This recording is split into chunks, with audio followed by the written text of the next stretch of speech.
All right. Those of you that are checking us out on YouTube, welcome back. Some of you were here earlier today at the time of this recording.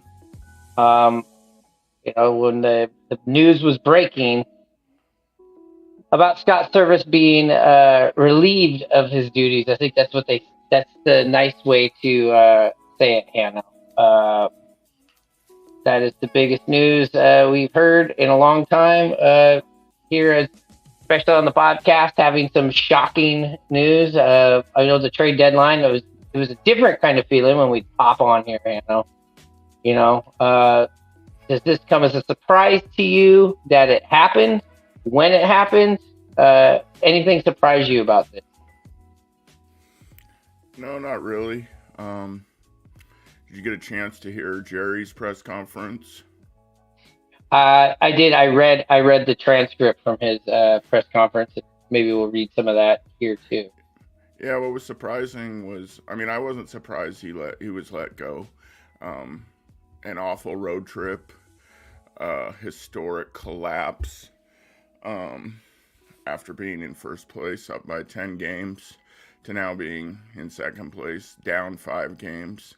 That's pro sports, and Servais has been tendered here by the Mariners going on 9 years with one playoff. So it doesn't surprise me at all. What does kind of surprise me was what Dipoto said, as far as they had been thinking about this and considering it for the last couple months. How the ball club's been. That was a little surprising. So Yeah, that is surprising. I'm just surprised with 34 games left at the time we're doing this, right? I believe it's 34 games. And you've been thinking about doing something like that and making a change, and then you just don't, and then you wait till right now. That's what I'm more shocked about. I figured, when I was walking out of Dodger Stadium yesterday, I just figured, I don't know if I'm going to see him as the skipper when they're down here in Southern California anymore. I know they're going to Anaheim, but I was going to miss that series. I remember the last time he walked out to the mound to come back. Yeah, something was off about it. So I wonder when he knew. I wonder if there was discussions with him, like he said, prior to this. There was also, I talked about a little bit with Kopi earlier. There was he didn't end up doing a normal scheduled press conference right after the game. Instead, had a team meeting where he said, with his own words, that he told the team to get away from baseball, basically, for a day. I'm wondering if maybe he knew right there. And how does this get out to Ken Rosenthal? Does this come from the conversation that they had in the Athletic the day before or 2 days before? Just interesting how this gets out. That's kind of like the new news from the press conference from the last episode that we had, is that Scott found out, kind of like how we found out. And that's pro sports. That's the world we're living in now. But also that sucks. After that long. Oh, it's yeah. For him to find out that way, those of you who have maybe not heard or seen, he was supposed to have a meeting with Jerry, I think around 10 or 11. Time might be off by me, but he heard via the same way we all heard, with a notification on his phone, and that just stinks. Come on.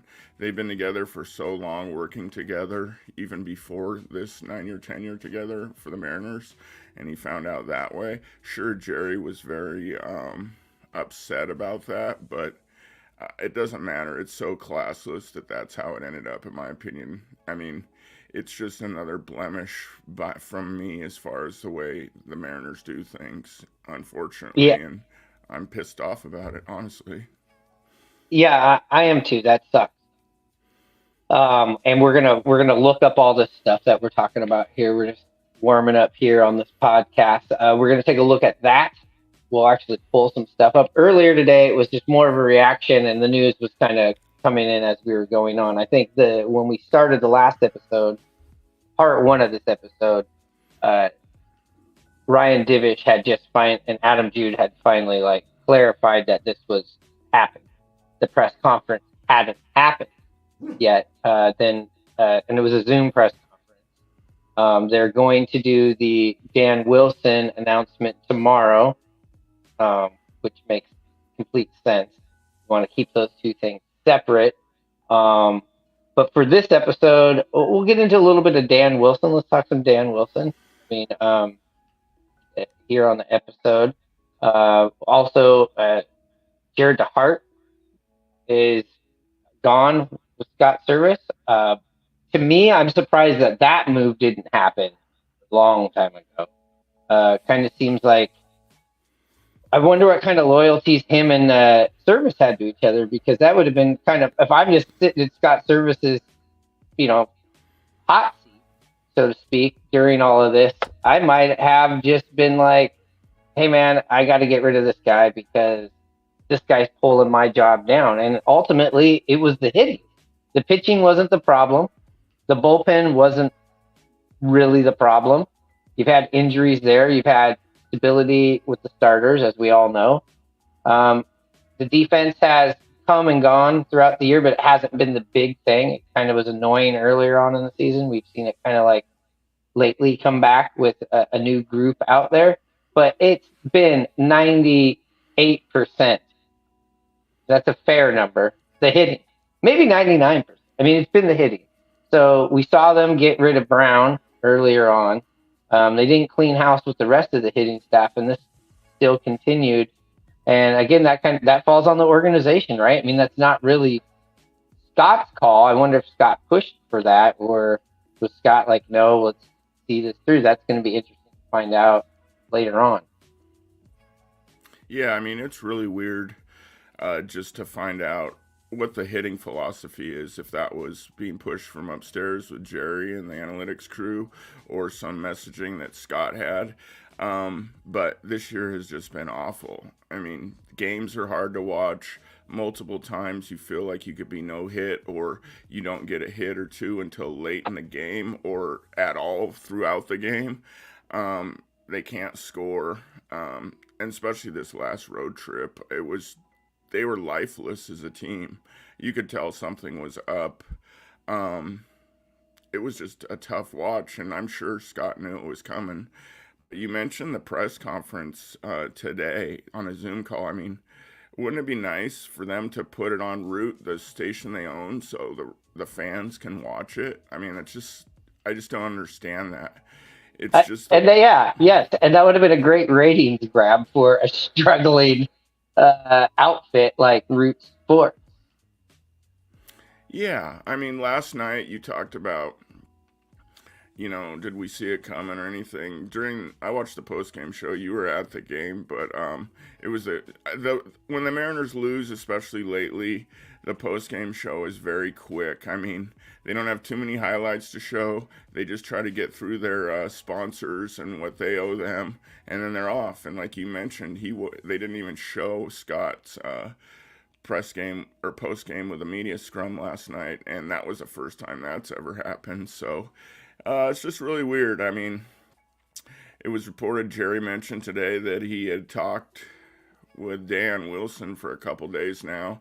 So I'm sure, I mean, you have to, I mean, to get that kind of set in place before you decide to do what you're going to do.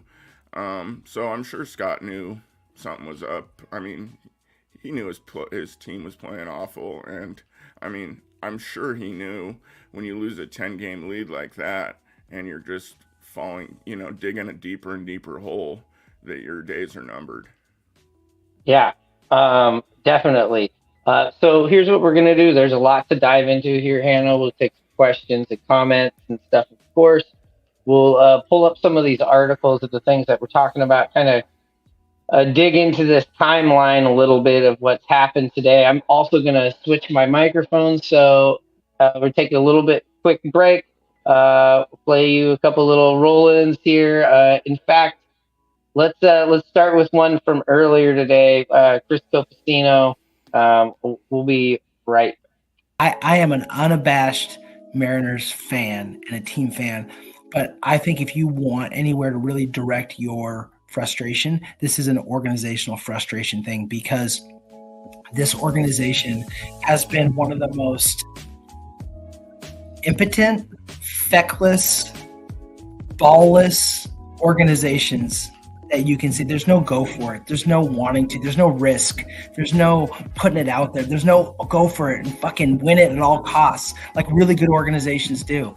Everything is done on the cheap. Everything's on the slide. Everything is done in the margins. Hey, if this guy can recreate his season from 2 years ago, oh, if this guy who has a flash in the pan last year can replicate that, that's fucking bullshit, man. And it's been proved over and over again. I will tell you, and I will shoot it from the mountaintops. This city, these fans deserve more from this organization. Yeah, I'm talking to you, Chris Larson. Yes, I'm talking to you, John Stanton. They deserve more. If you want to win, you win. You make it. It's all in service of winning. No bullshit.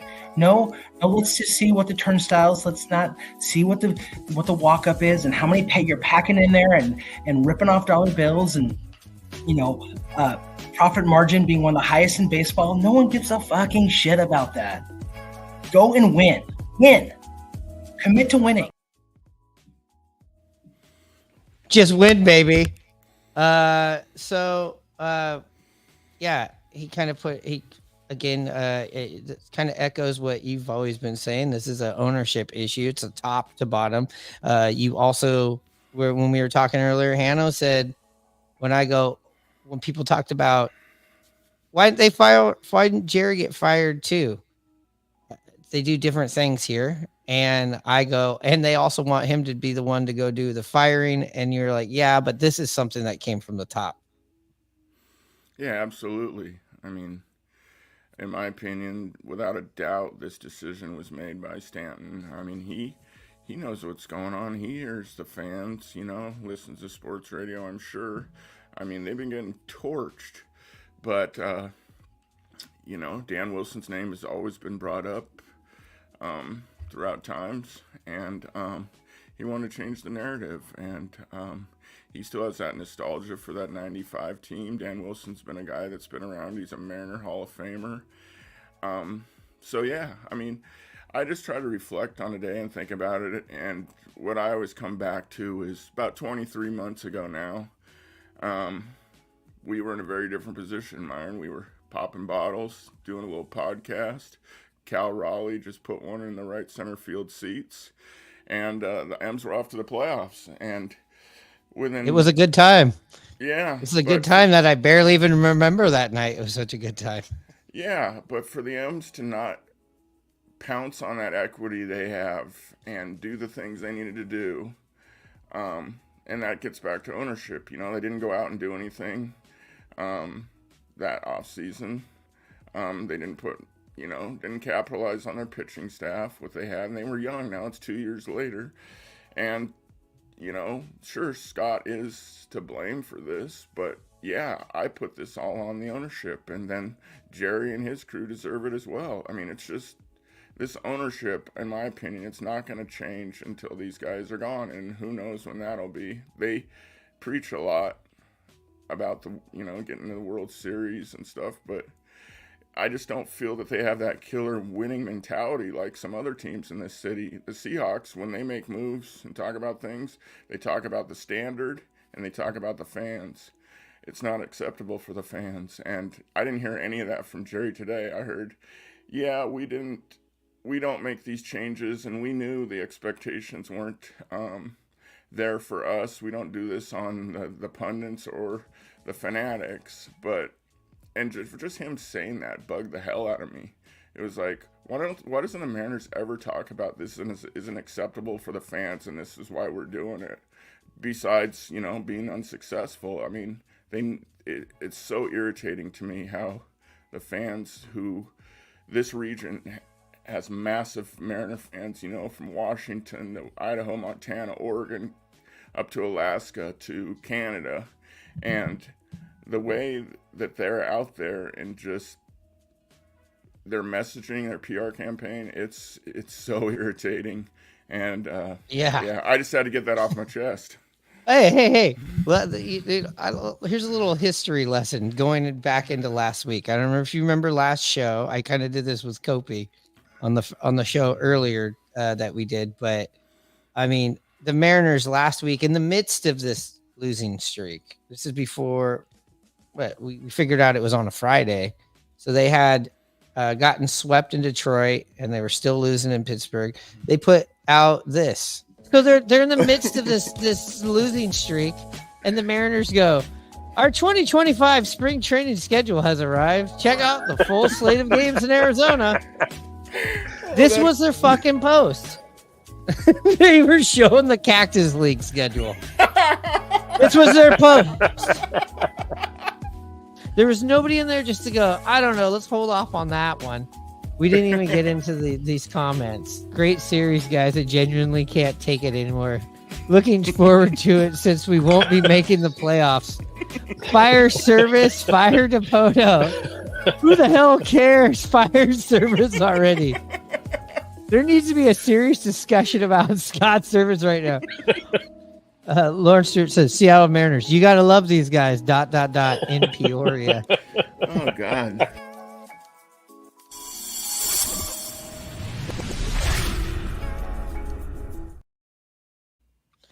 I know that can hit a little different now this week, but the point I'm trying to make is, yeah, they don't give a fuck when they do things like that. It insults your intelligence. It insults your intelligence for the time and the passion and the money that fans have put in it year after year after year, and you're still trying to turn a buck, and that's been an accusation, like Copacino said, like you've said, where it's all about the profits to them, which is, I get it. You're in a business. Why don't you get in a different kind of business if you don't really want to win? If you just want to play this half-assed game and you're making a sandwich, it's like the Mariners have the bread and they have the lettuce, and then they don't have, or if you don't want lettuce, if they don't have the bread, the meat, the cheese. If you're a vegetarian, all right, we'll go with peanut butter and jelly sandwich. If you got a peanut butter allergy, I don't know, open-faced cheese sandwich. They don't have all the ingredients. They never do. And they always seem to be like, no, we're still going to make this sandwich, but we're just not going to have this main ingredient on it. And that's the hitting. Pretty simple. You got to hit the ball, and you got to pitch the ball. You got to catch the ball, and you got to stay healthy.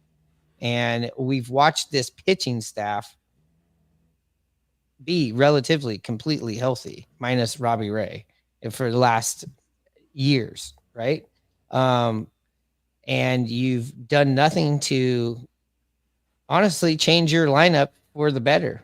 It's worse. It's historically worse. Unfortunately, that falls on Scott, and you're right. We'll get into this what Scott had to say. I'm actually going to pull up an article. We'll check out some articles. Let's get a quick Well, yeah, I mean, so last year the M's complained about the strikeouts, so they go out and replace all those guys. So they got guys this year that strike out, but they don't have the power and produce that those guys were struck out so much last year were able to overcome and give us runs and give us some sort of offense, even though they struck out a bunch. So that's like something that was hidden that the Mariner brass did not notice, that the production still wasn't there, even if those guys would strike out just as much. And it's been such a killer this year for this team. Yeah. It's like you look at somebody like Cal Raleigh. Okay, he leads the team in strikeouts, but he also leads in home runs, RBIs. That's the kind of strikeout hitter you want to get if you're going to get strikeout hitters. When you're striking out and you got no slugging and you're not putting the ball in play, we've seen it so much. I mean, we are rivaling. I was surprised to find out the worst offensive team of all time. I guess it is the 1968 Yankees, which surprised me a little bit. And then I did a little bit of Yankee history, and that was kind of a really rough time for their organizations before Steinbrenner brought it. But that is it. Somebody said Scott got the big salami today. He He definitely did their flick of the switch. Who else we got? Lauren says the team clearly needs rye bread and mustard. Yeah, well, if I would have known about this news, I wouldn't have broke it. Yeah, I would have. Yeah, I would. Yeah, I would have. Sorry, but that's not my. As I was just sitting here going, that's fucked up. No, I get it. I mean, whoever leaked it, I wonder if it. I'm trying to figure out who would leak something. I mean, we don't know, but I wonder if that's going to be something that's going to come out in a Sports Illustrated, off the record type of article in the off season. I mean, let's just think about it.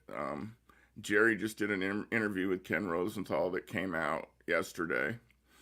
Ken Rosenthal has the news today, first one to break it. I'm not saying Jerry did it, but I wouldn't be surprised if he could have to, grease the wheel a little bit before Scott got here to make things a little better.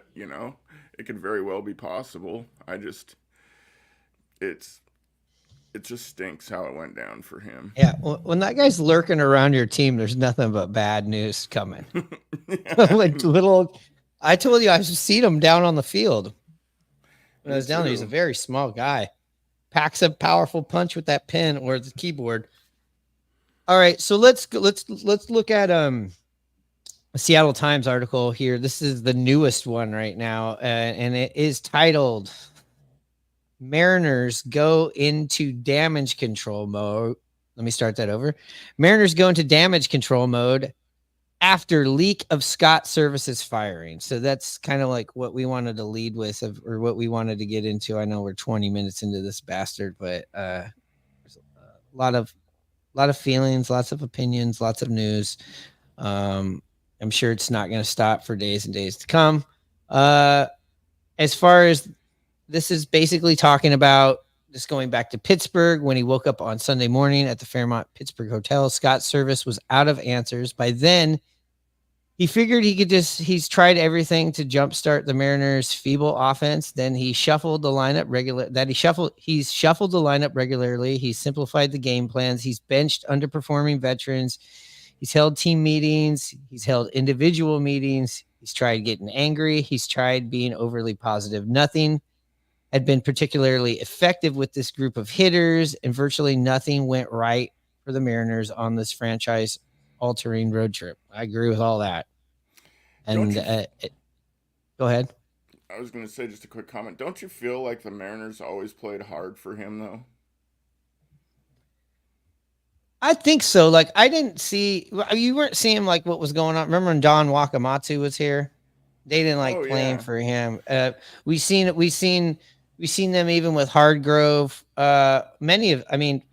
There's been eight other managers here, and none of them have done more than 3 years except for Scott. So I think like the hustle and all that hard play has always been there. And I think maybe that was the reason why you even saw like a Gene Segura get out of here years ago, because the Mariners kind of started this hard-nosed, hard-playing culture around that time. Yeah. I mean, I just feel like the Mariners, it didn't seem or look to me like they were giving up. I mean, this last road trip, that had changed, but I felt like they always played pretty hard for him.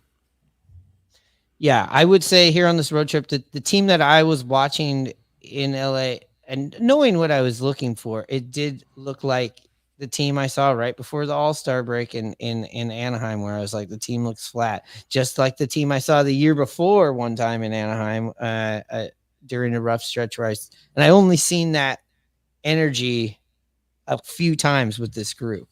But playing hard, no. Not playing smart, yes. Lots of not playing smart under Scott Servais.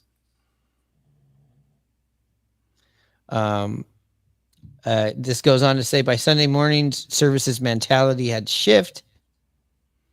He tried to relax and take a no pressure approach with him to Pittsburgh's PNC Park. Expletive. Well, we can say it. I guess he's saying, fuck it. He thought, let's just go play good baseball. For one afternoon, that worked. The Mariners clubbed 3 home runs, ended a 5-game losing skid. with a 10-3 victory over the Pirates. It would turn out to be, and this is kind of the morbid stuff, right? Was his last victory as manager. By Thursday morning, his job was in limbo. Servais was back in Seattle preparing for a noon meeting, just like you mentioned, with Jerry Dipoto when he saw the breaking news alert on TV. That's how Servais learned he was fired after nearly 9 years as the Mariners manager. Servais was Dipoto's hand-picked choice as manager in October of 2015. They had been teammates, colleagues, and friends before that. And Dipoto said, the way Servais found out about this dismissal crushes him and crushes me, quote.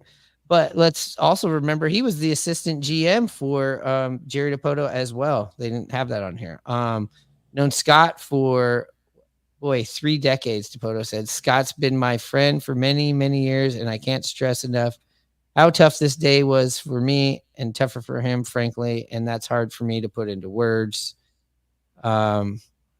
Servais did not return messages seeking comment Thursday. He did release a statement through the Mariners later Thursday evening, thanking the players and ownerships.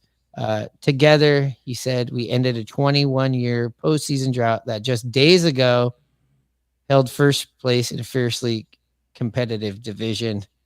As we were saying, the Athletics' Ken Rosenthal broke the news of Servais's firing around 10:30 a.m. Thursday, about 90 minutes before this meeting was scheduled. In a story published Wednesday, Dipoto spoke with Rosenthal on the record about the Mariners' on-the-field struggles and hinted at a potential change in management. So maybe it was a hunch, I should say. It also goes on to say the Mariners also dismissed, like we talked about, Jared DeHart, who's been a coach since 2018. And his last quote was, in what has been one of my least favorite days in my professional life today, the worst part of it was the fact that Scott and JD found out over the crawl of a news channel, Dipoto said. Yeah, so that's how that happened. I'm glad we read that because I wasn't sure. I was getting bits and pieces of it before we came on here. But yeah, I started to hear about that article yesterday. You know who else I saw yesterday at Dodger Stadium? Scott Boras. Yeah, I saw him talking to Cal, and Cal's smart. He knows where he's going to get paid. Yeah. Look, if you saw a combination of Ken Rosenthal and the Athletic and Boras and things aren't going good, that's just, to me, I'm like going, this feels like a hit, feels like a mafia hit about to happen here. Yeah.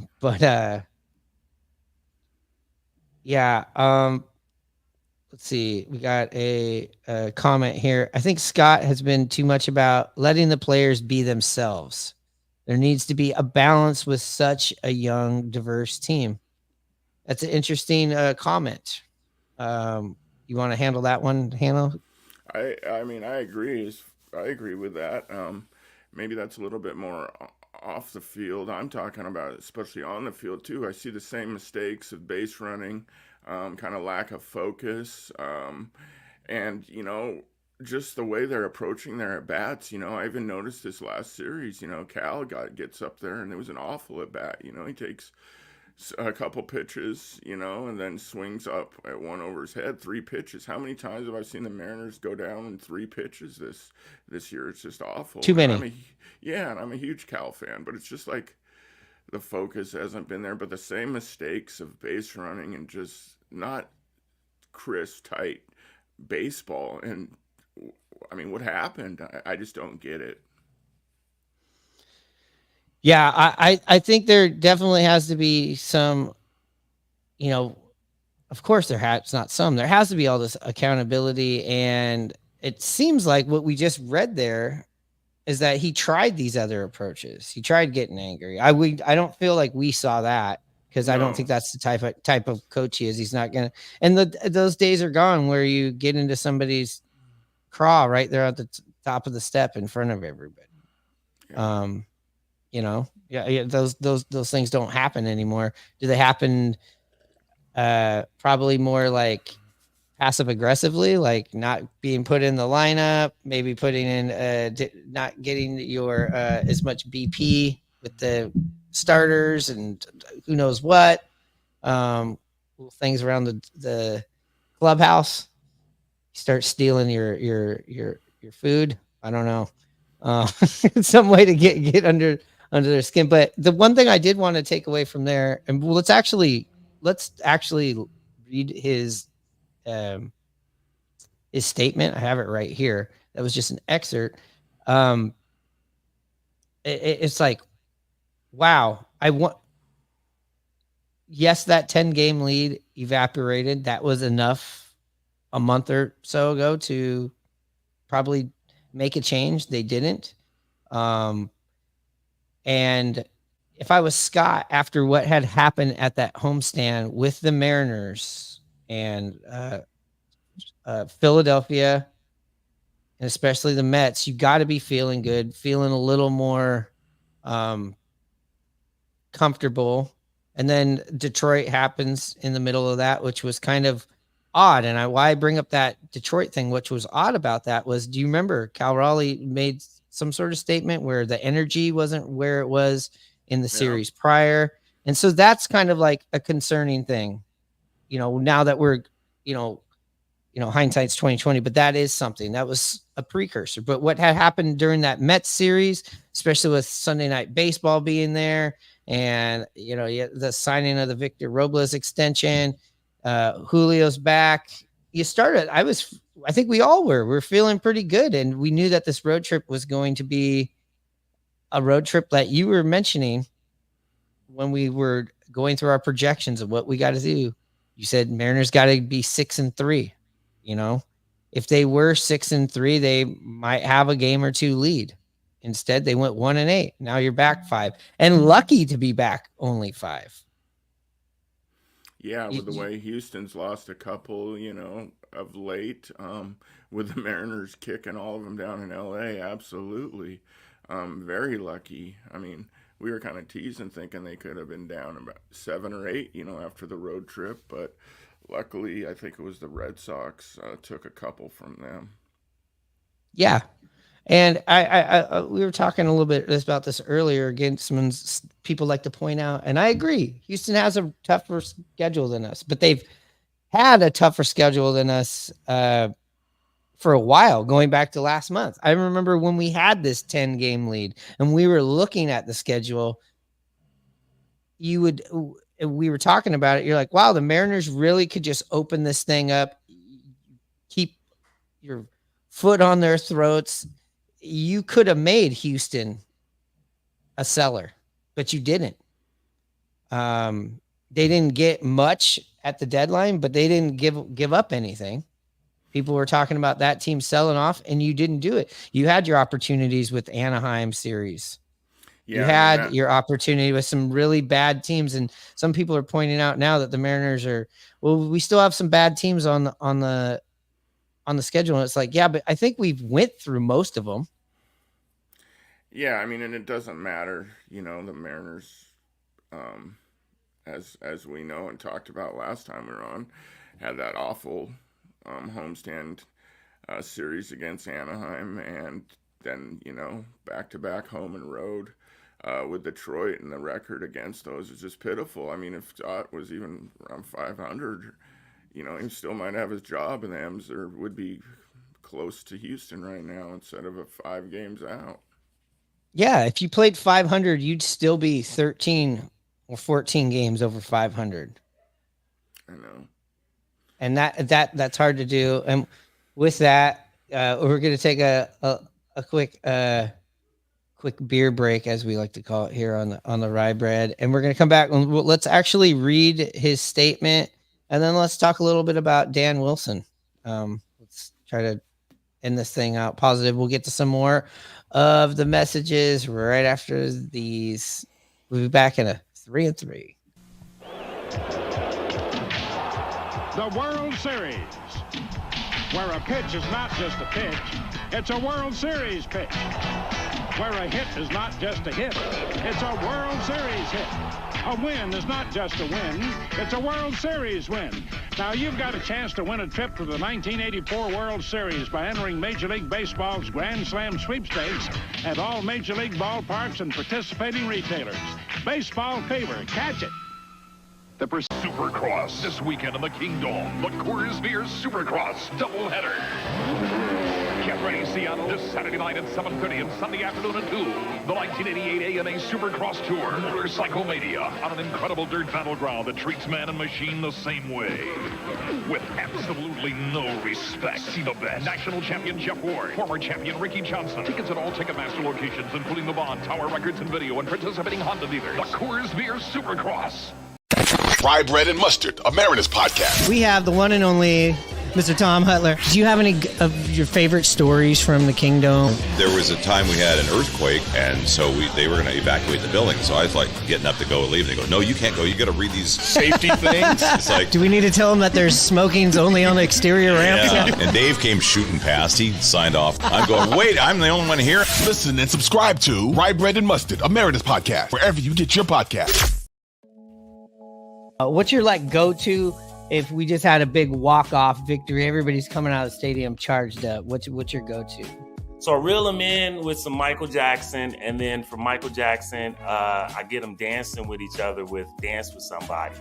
And then, we just keep the party going for a little bit. And then I got to throw in that Don't Stop Believing, just so the fans know, win, lose, or draw, we still support the Mariners. You know what I mean? That always gets them riled up. And then I take it to some more dancing. And then I sometimes have to stop because they won't stop dancing. So I'm like, all right, this is the last song. They're like, no.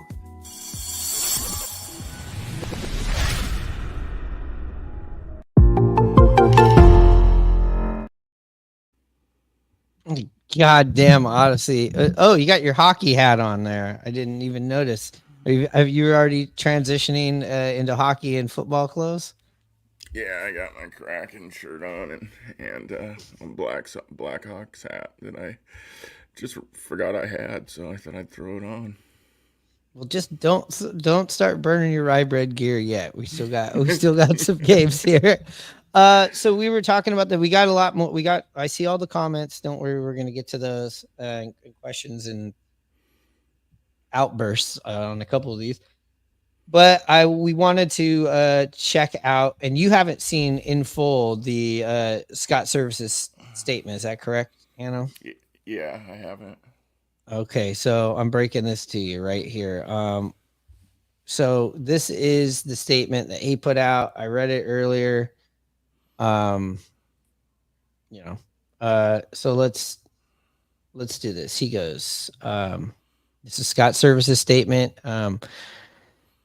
I have devoted my entire life to baseball, from playing Little League games in Coon Valley, Wisconsin, to leading the Seattle Mariners for nearly a decade. It has been one of the greatest honors of my career, and my family and I are grateful for the shared experiences along the way. To tremendous people who have had the privilege to work alongside every day, players, coaching staff, support staff, ballpark employees, media, and all who had a hand in this journey, thank you. Together, we ended a 21-year postseason drought, and just days ago held first place in a fiercely competitive division. To the players, you've been the core of this journey. The energy and competitiveness on the field matched with the camaraderie and bond we shared in the locker room. Nothing has been more rewarding than watching you grow and bring all to the game, and bring your all to the game. Sorry about that. I know that this team has a bright future ahead. The Mariners ownership, I appreciate the opportunity to lead our team for the last 9 years and bring a winning culture back to the Pacific Northwest. But also, fuck you. No, he didn't say that. That's just me. How you gonna do me like that? No. All right, I'll get serious. To the fans, you are the soul of this organization. Your support has driven us to push harder, fight longer, and never back down. The return of the postseason baseball to Seattle was a moment we shared together, and I'm confident that your commitment to this team will continue to push them. To the city of Seattle, you embrace my family and me, and we are forever grateful for your support. As this chapter closes, I leave with pride in what we've accomplished together and excitement for what the future holds. Thank you, Seattle. Scott Servais. So to wrap it up on Scott before we get into Dan, do you see him managing, getting a gig again? That's a good question. I think, again, this was his first managing gig. You see a lot of managers get a couple of shots sometimes. I mean, Manny Acta, he was in Cleveland, he was in Washington. I don't know if he's ever pursued a third one again, but I think with Scott Servais as a first-time manager, and you held your position for 9 years, you inherited a decent team that just wasn't good enough, and you went through a rebuild that happened through COVID, and it seemed pretty much on the up and up. You put together a good staff. You knew what the team needed. You asked, I'm sure, for those things. You did not get them. Things didn't work out. You had this collapse that happened here. I feel like you take away that collapse, he's definitely competitive. It would be a competitive hire somewhere. I mean, he does use the analytics, and that seems like that's what is in right now. I also think the way he talks to media, not to pivot away from that, I feel like, so I guess my long answer is yes, I think I could see him managing somewhere. You also could look at it on the other way of going, yeah, well, you were there for 9 years and you have one playoff experience, and you made a really risky move during that kind of didn't make any sense, and it wasn't your own; it was an organizational thing. So that's kind of like the maybe not, but I could see him managing again. I also, not to pivot from that, I also could see him heading up into the booth or on a television show, because he does talk well to the media. He does very well when he does that. He's a good communicator as far as that. And maybe that's something that you go and do. And what's your answer to that? Yeah, I mean, I don't know.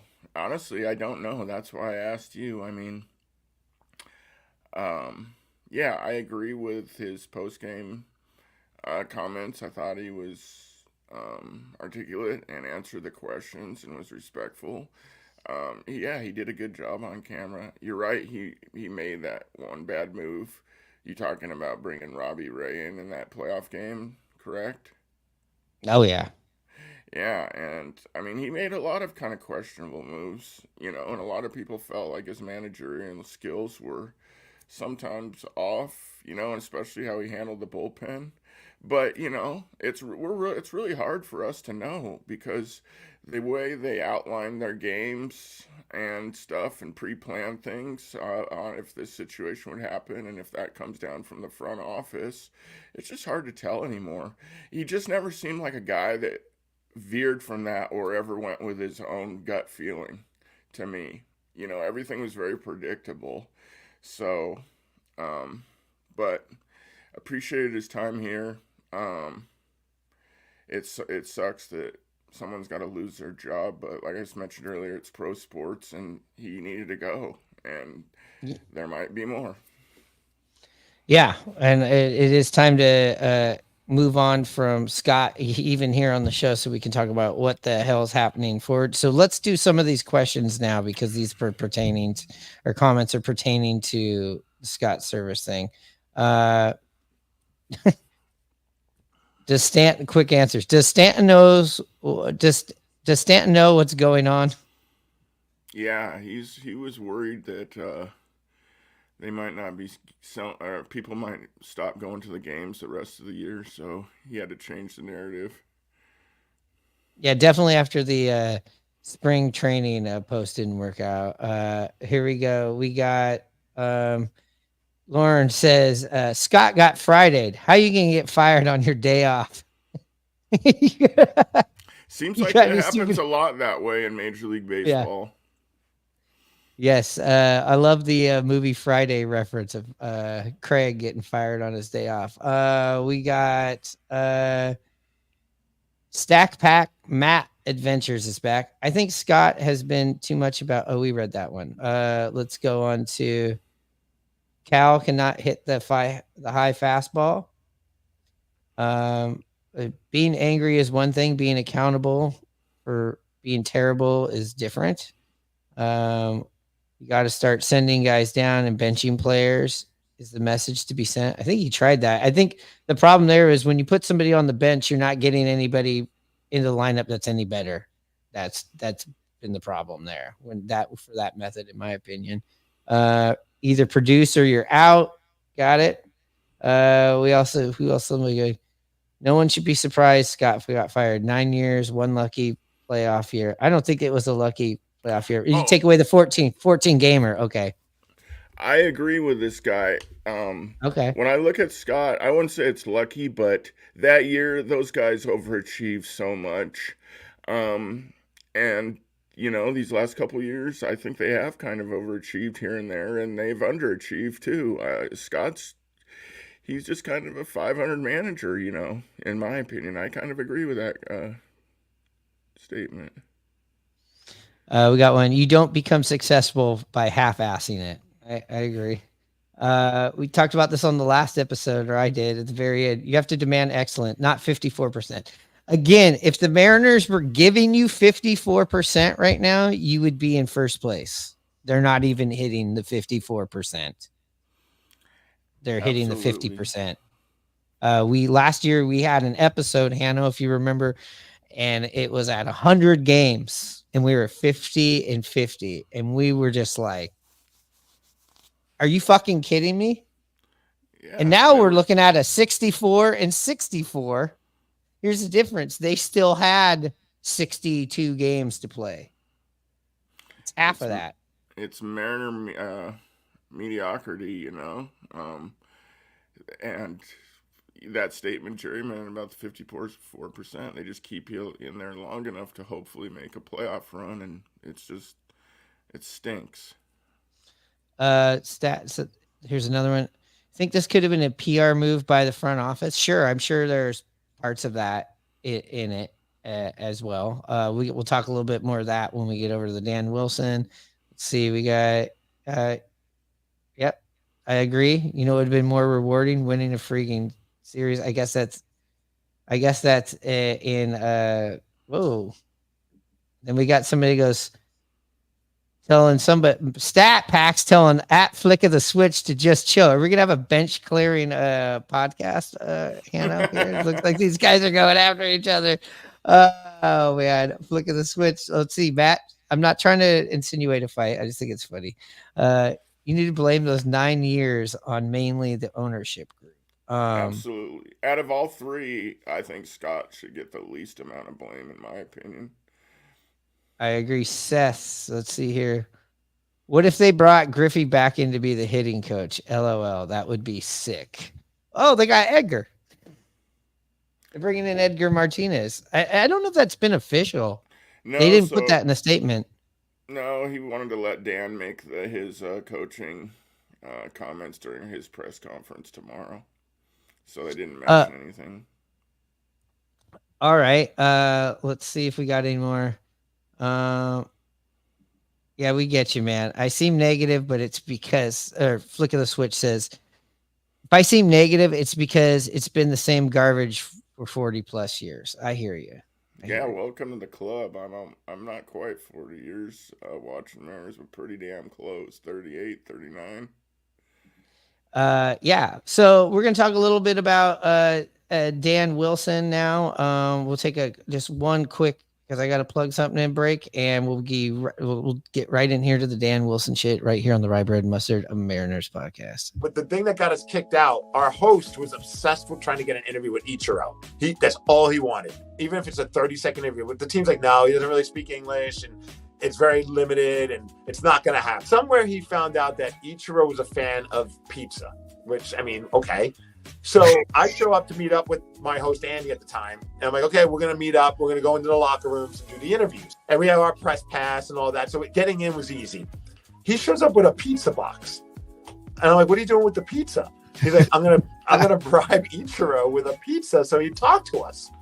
And dude, we come down, and I gotta imagine it was Lou Piniella. I'm trying to remember. It must have been. This is forever ago, obviously. We go down, and whoever was one of the managers of the team are like, "Who do you have for these guys?" Like, I could hear them saying this, and I've never felt more small because I'm like, we look like the biggest idiots, and rightfully so. We showed up to all the other media looking at us like they already thought we were Nimrods. I mean, I'm showing up with CDs, like, but like CDs are easy. I can put them in my jacket pocket. They don't smell. Right. They don't smell. They're not edible. Yeah. So finally, like the PR guy at the time, who's still there, Greg Green, awesome guy. I know he's worked his way up the ladder, and like Kevin Martinez as well. I've always loved those guys, even though we deservingly got kicked out of the locker room. Because they're just like, guys, what are you doing? What's wrong with you? It's like, why are you bringing a pizza into a locker room? And Andy, we're not missing a beat's just like, well, we wanted to talk to Ichiro. And they're like, we said you can't. He's like, well, I figured if I give him some pizza, he'll talk. Like, that's not his decision. Like, we're in charge of this.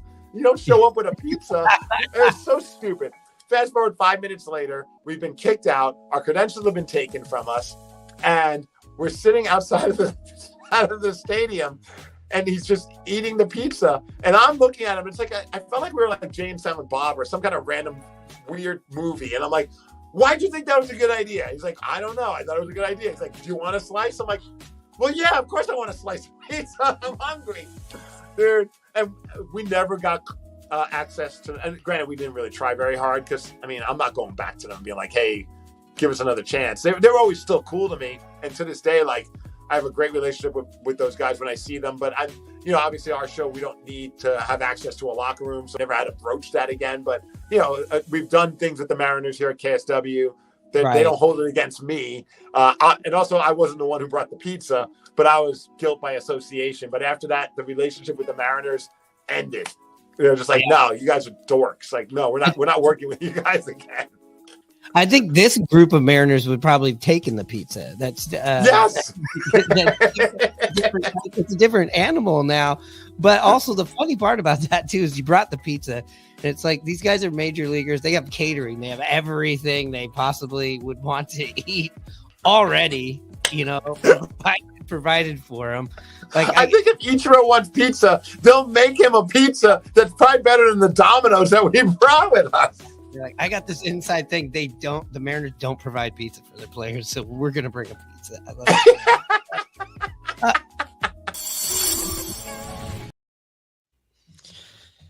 So, as far as Dan Wilson, I know a lot of people want to go. Like we just had the thing that somebody said, was it a PR move? If you don't know Dan Wilson's history, do your Mariner history. This guy bridged the gap from the 95 team. He was on the 2001 team. He's been an all-star, our best hitting catcher that we've ever had. If you just want to stack up who is a better catcher, had a better catching career, not that matters with managing, it was Scott Servais and Dan Wilson. It's not even a competition.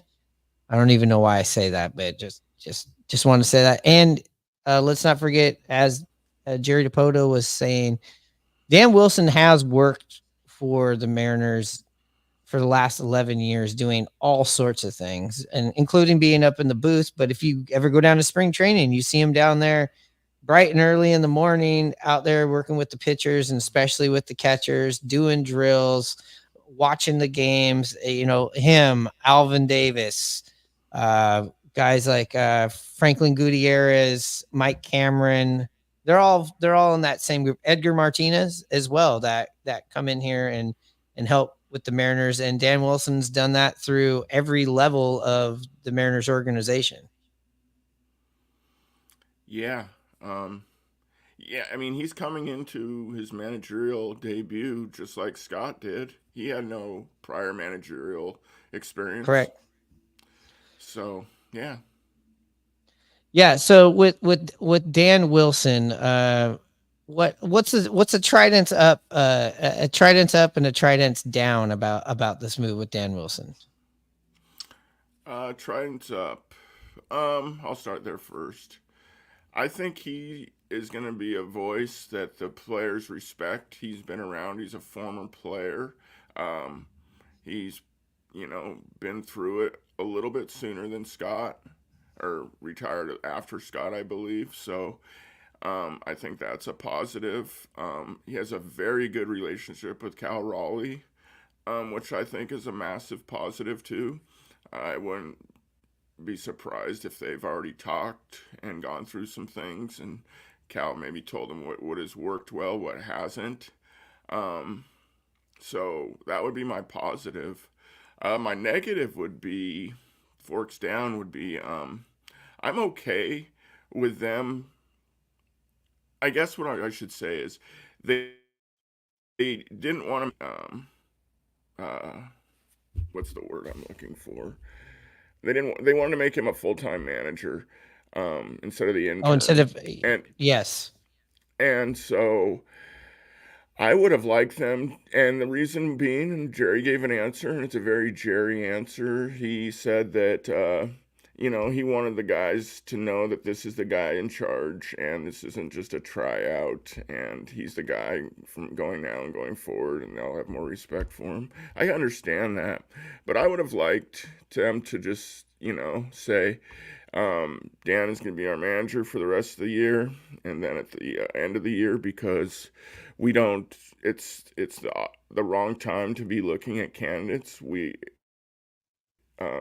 Dan every opportunity to be our full-time manager, but we are a team that leaves no rocks unturned and just goes out and knows that they're doing everything they can to do the best they can and get the right guy. I do think Dan's going to be a good manager, but I just the way the Mariners go about it, they asked him that, and Jerry was like, nope, we didn't look at anybody. Dan's been around our organization a bunch, and he's just the right guy. Yeah. But that comes back to me saying that this is definitely a Stanton hire, in my opinion. Yeah. We got off of your statement. I agree with Hanno. Seems ironic. And then this is the other one he sent in here, which I think is kind of funny before I make my statement. Let me get this straight. Scott was a former catcher with no managerial experience, and now we hire a former catcher with no managerial experience. Yeah. If we're just doing the blind test and pulling out the resumes right here, you know what I mean? That's not one that's one I'm sticking to the bottom of the pile. But with that being said, yes, no managerial experience. I'm going to give you my forks down. Why I don't like that this is what we're committing to. Like, let's talk to some people. I thought there was rules that you had to do that. And I know NFL has rules. The Rooney rule. Yeah. Right. I think that also should be in play here. I would like to go.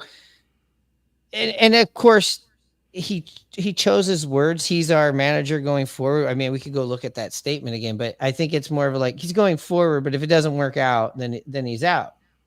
Here's the problem I have about the move right now is anytime there's a new coach or you bring in a new player or something like that happens, you have this runway to sit back and go, I want to see how people do things. And like this happens in, let's just say June, right?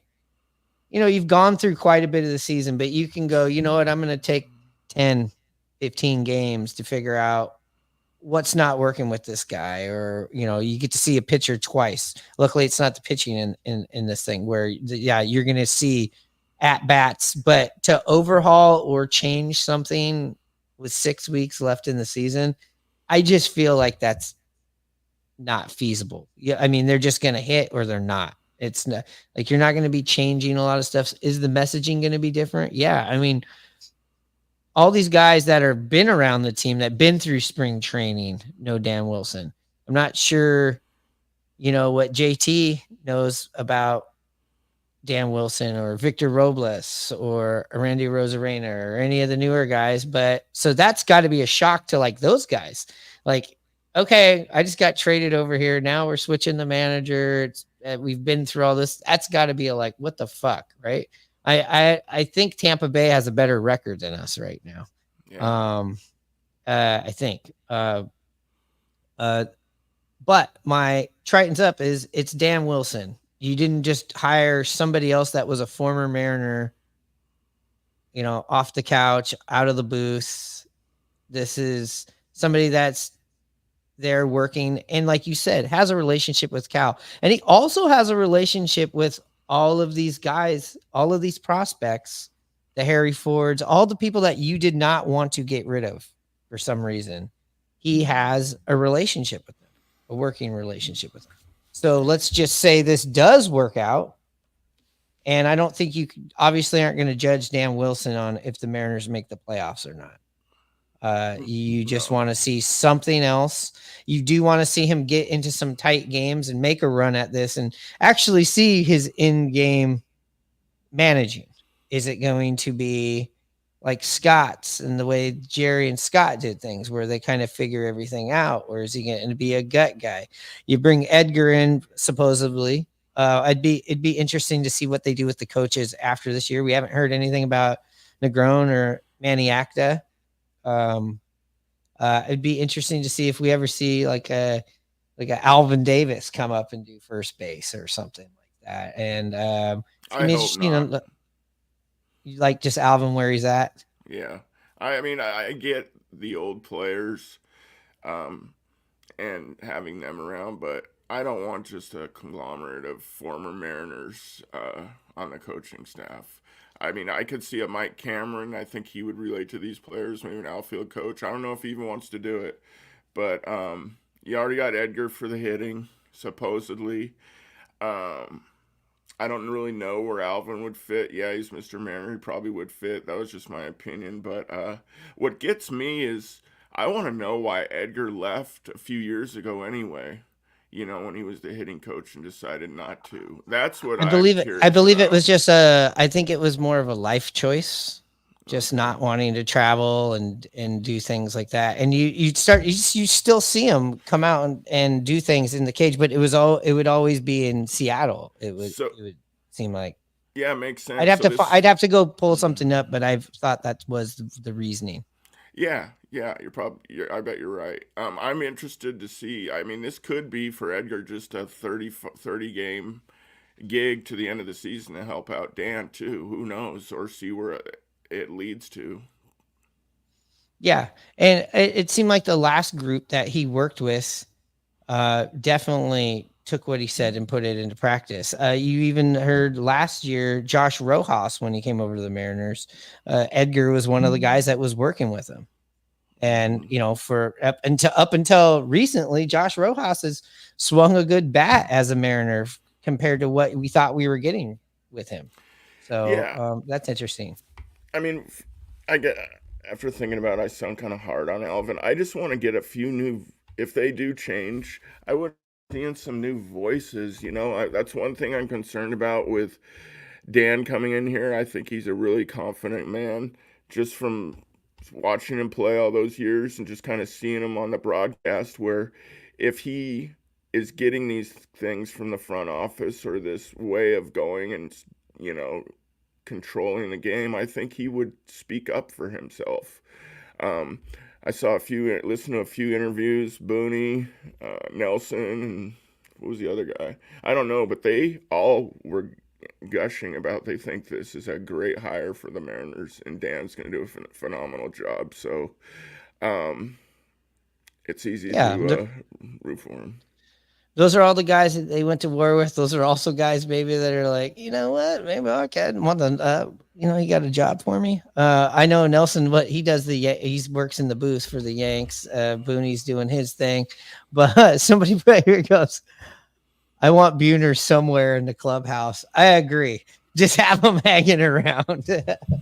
That's a motivator, He knows how to keep the team loose, but he also, I'd bring him over to tell the guys, hey, tomorrow night, we just need to be within 2 games from those damn Astros by the time we get to Houston, the second last series of the year. And then anything can happen, boys, Yeah, what I'd really like to see is him bring Lou Piniella in and just chew ass one day. Just bring him in, just be like, we got a guest speaker today, and he just tears apart everything. Maybe he gets into like a Pier 6 brawl with Saucedo or something. I don't know.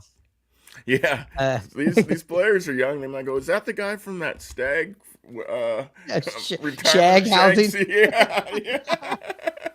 Shag housing commercial.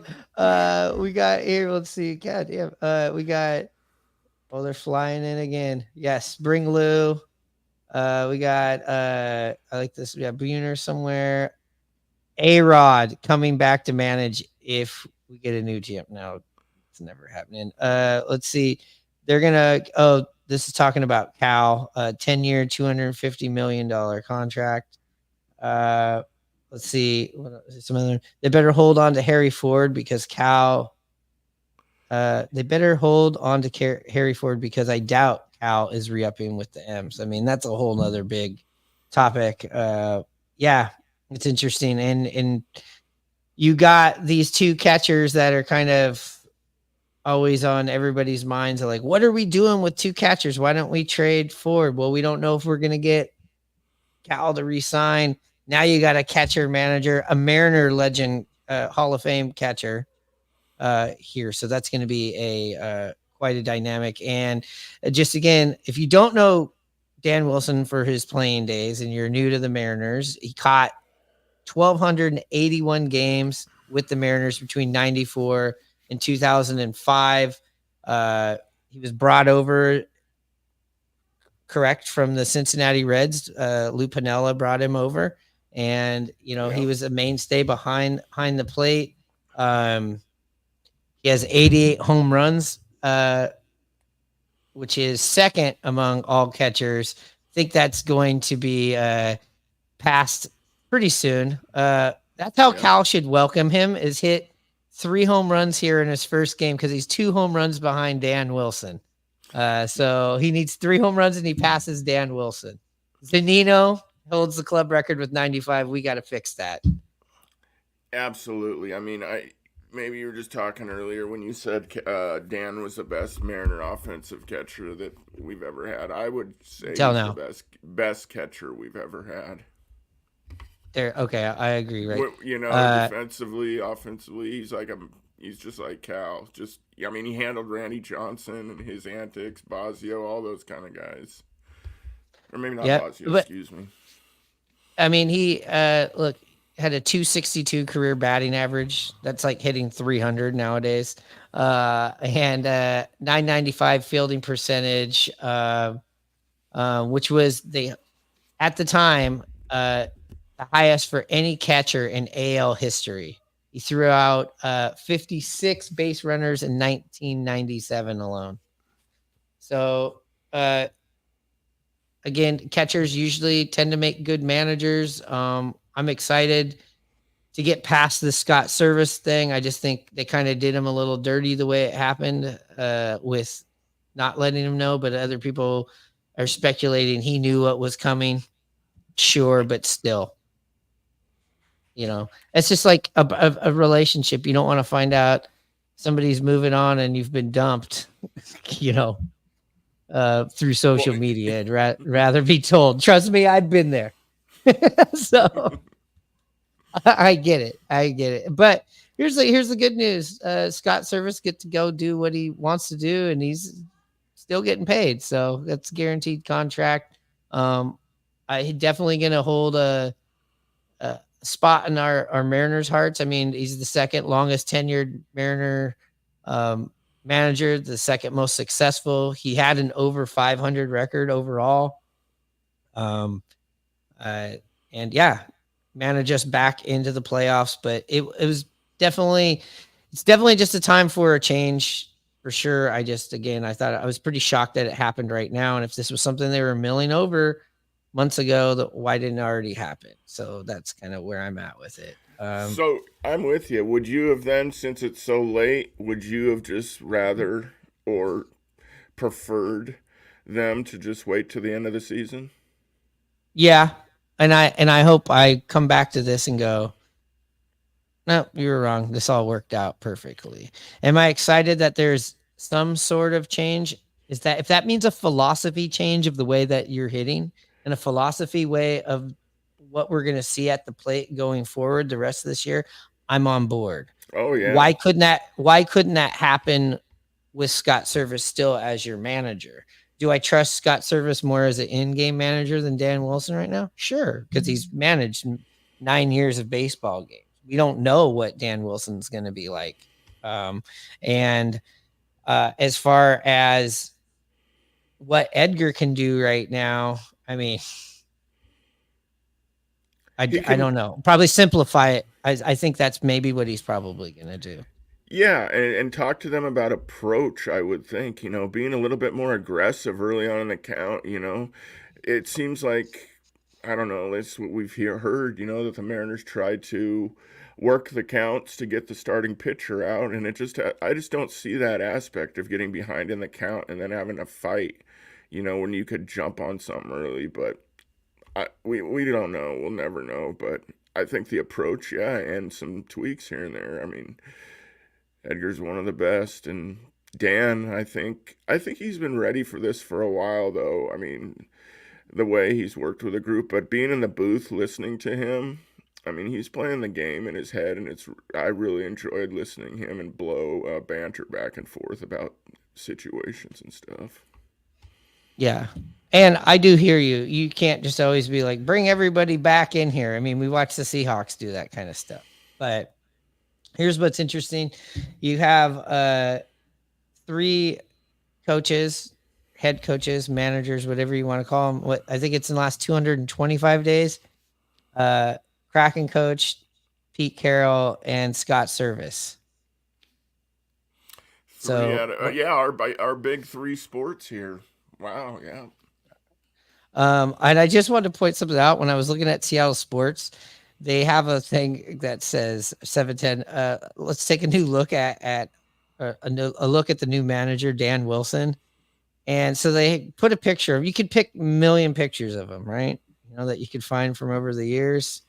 They chose this picture. This is a good laugh, I think. It's a picture with him and Mariners catcher from last year, Kurt Casale. That's the picture. The picture they went with. Here's a new look at him hugging a backup catcher we had for a couple of months on a team a couple of years ago that didn't work out. That's funny. Somebody says Edgar gonna pull out the tennis balls with the numbers on them. Yeah. The old drill. Yeah. Good pull. Yeah, I like that. Yeah, and look, we're just gonna leave alone any of the gameplay. We didn't talk about the Dodgers series. Don't need to. It's kind of inconsequential right now, right? You know what I mean? It's just like, well, we could talk about all the weird managing moves that happened in that game. It doesn't matter now. It's not worth talking about.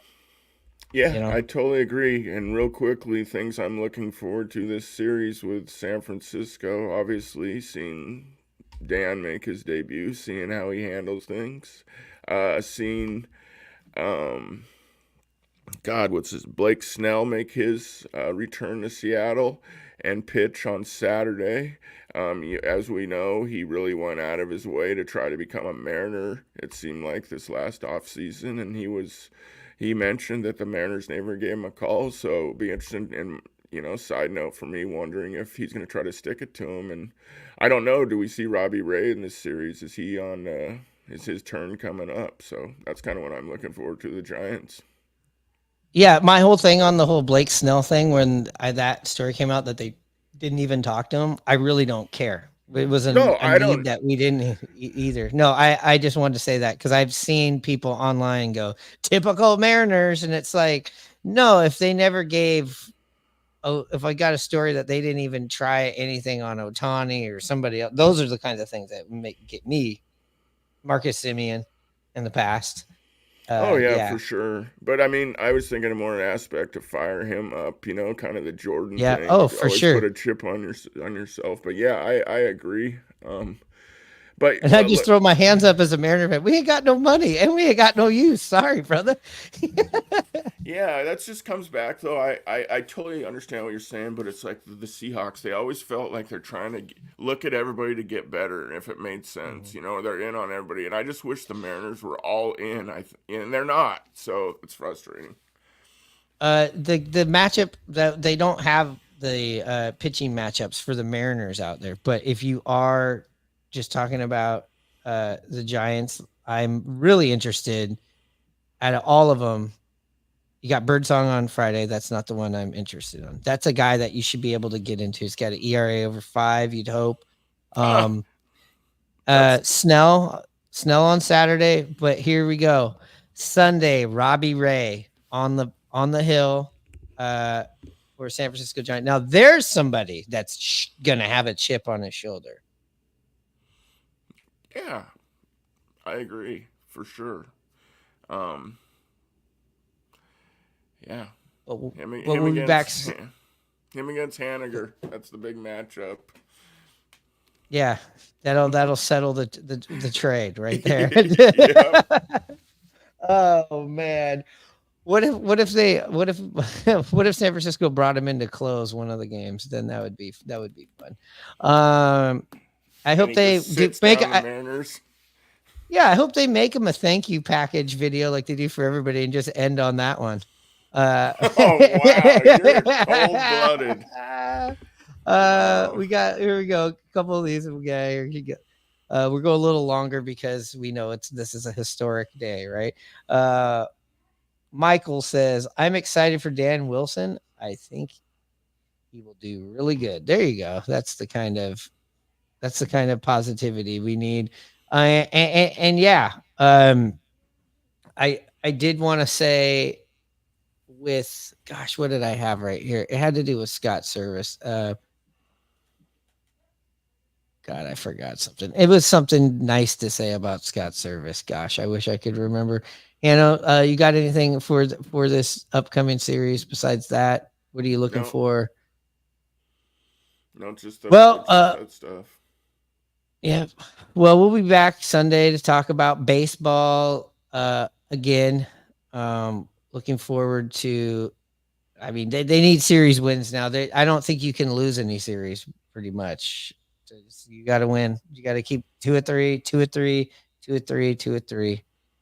That's pretty much it. You got 34 games because we have to wipe the slate clean because of what happened the other day. You got 34 games, Hanno. What do you think you have to do? Including in this number that the Mariners beat Houston. You said 34 games? I think there's 34 games. How many wins do the Mariners have? 63? 64. 64. Wow. They need to win like 27. Yeah. So yeah, that's what I was coming up with I was just coming up with when I had that number last week. I think you have to win a minimum of 24 to 25 games at a minimum and hope for some help. I mean, yeah, you're right. I just think that, Houston does have a tougher schedule, but the Mariners have just been absolutely just brutal with the bats, and Dan Wilson's not going to fix that. I don't think, or, where they can be consistent, get some sort of consistency. But it would be a hell of an accomplishment if Dan Wilson gets us to the postseason, and that's when we put a statue up for him. Yeah, and listen, it's always on the players. It's always going to be on the players. You heard Dave Wyman. I heard him today. He says, I never sucked because of a coach, and I never lost because of a coach. I didn't blame my coaching for that. Played a different game, different time, but also, yes, it's on the players. You need Julio to be who he's supposed to be. That starts right there. And the rest of these guys, like that we were excited about seeing. JP's got to come back and be like JP was last year. Those are if those things happen, then I can see the Mariners rattling off and making a run. They haven't made a run yet this year, and that's why those guys haven't been who they're supposed to be. And that's what I wanted to credit Scott Servais with, or I feel bad for Scott Servais. After getting these trades, done here at the deadline, you looked at the Mariners and the rest of the league looked at the Mariners and going, damn, look what they just did. They might have had the best deadline, if not top 3. And look what's happening. And Scott Servais never got to have a healthy Julio with the additions with JP Crawford. And that's unfortunate, but guess what? That's sports. That happens every team, every single year. And we just never could put it together with him here. And that's unfortunate. But look, we'll pour one out for Scott Servais. I'm sure at some point he'll be brought back into the back to T-Mobile Park and honored, and will always be part of the Mariner family. There's no hard feelings. Sucks it got messy with him, but we got to get out of here. We got through most of these comments. Thanks guys for hanging in there. I'll cue this music up, but we'll be back Sunday night talking baseball. One more statement here from the ever so charming. That's a cool name.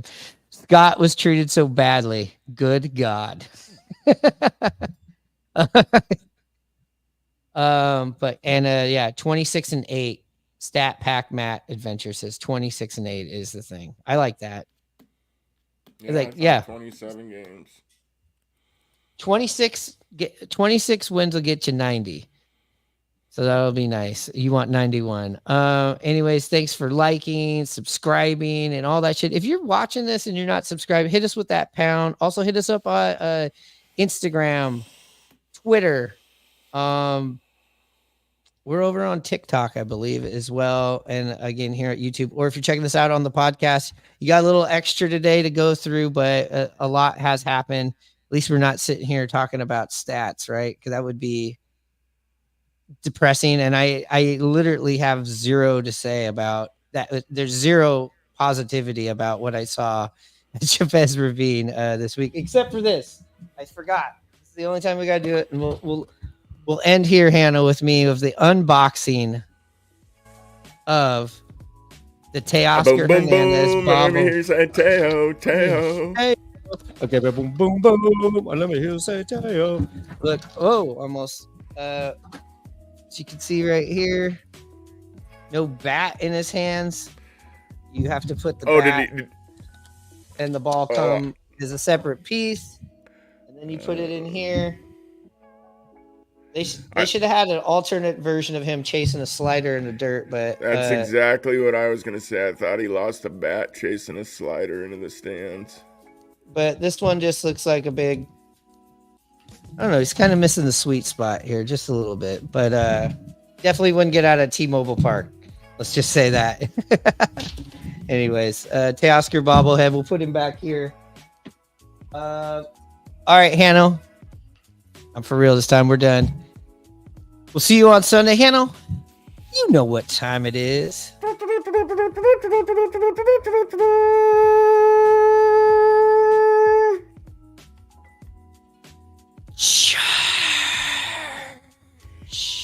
Here's what the Dodgers do when they get a hit.